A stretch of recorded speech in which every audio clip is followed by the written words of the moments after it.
the most beautiful thing about us is our resiliency, our immune function is just gorgeous. Like, never clocks out. Always looking around the environment for viruses and parasites and, rogue cancer cells and all these sorts of things. It just amazes me all the time, provided that we give it the proper nutrients. So one thing that really, really changed my life years ago was eating more red meat. And it like cleared up my skin because I was starting to have circulatory issues, and I had this idea, not a whole lot of red meat because it's heavy, it's bad for us, heart disease and whatnot, whatever. And I started to study the amino acids and some of the like elements that are a part of red meat, like such as iron. And I was like, okay, you know what? I'm gonna try it. Try to eat more red meat. Boom, like healed my skin. Like it was like my body just finally had enough energy to not only heal my skin, but to also like put muscle mass on and to allow my proportions to kind of like slim out. Like it was like my body finally had the minerals and nutrients that it needed, And I think it's really, really interesting how um, you know, fast the healing happens. Like, if you go have surgery, like some doctors, they'll say like, okay, before you have surgery, I want to make sure that you are putting on a bit of muscle. It's okay. So to put on a bit of muscle, you have to have protein. So after your surgery, make sure you have a high protein diet. Why is that? Because protein helps build our muscles and tissues, and it's those amino acids. Like if I never have enough of what I need, I will never feel good and safe. Like my body, my cells, because they're so intelligent, they're always doing this work.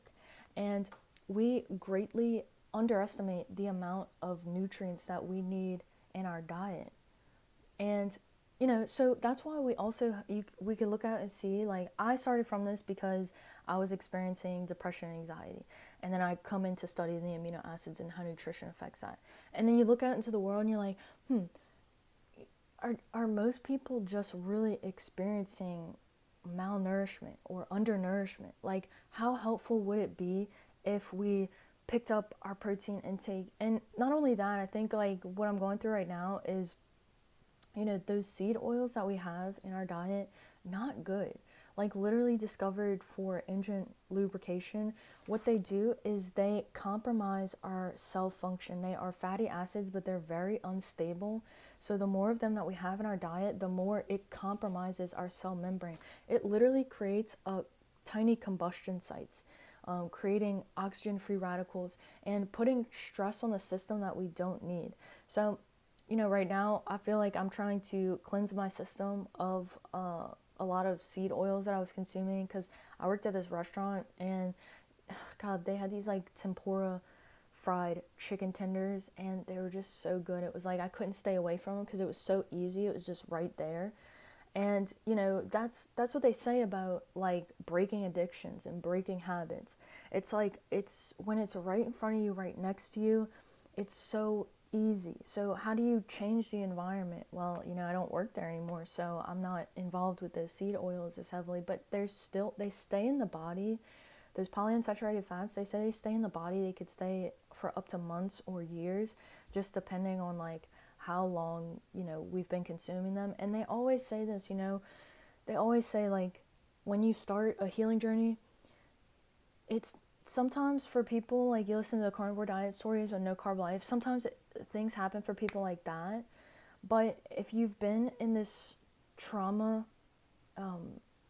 if you've been for a while like gaining weight and not feeling well, sometimes it takes time to unravel. Like it takes time to get out of the spiral once you've gotten so deep in, which is also just so beautiful, because at no point in time does our body ever give up on us, And so one thing I'm trying to do to help, cleanse my system is getting into the sun and eating enough proteins. I can get enough tyrosine. The amino acid tyrosine is part of creation of melanin in the body. Tyrosine with copper and with all these other nutrients. Tyrosine is also a huge part of thyroid function too.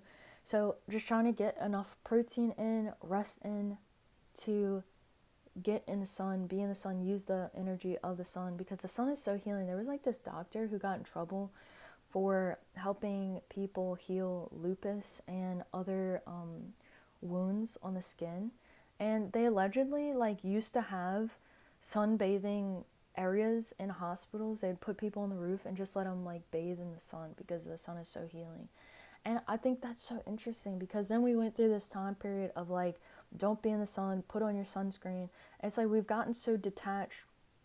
A part of that too was like, don't consume fats here, eat these seed oils, which contribute to us burning in the sun. When I was at my worst phase, when I was so insulin resistant and like at my heaviest, eating tons of seed oils, I would just go in the sun and I would burn. My body did not have enough of what it needed to utilize the energy of the sun. And it really is so crazy once you start to go and experience it. And I would say too, like, they have studies to prove, like, go out early in the morning. When you go out early in the morning, you're prepping your body to intake the sun better in the higher intensity parts of the days. So one thing I always try to do is I go out in the morning, even if it's just for like a few minutes, and I just let the sun come in through the eyes, because I was born with cataracts, and people with cataracts have less light.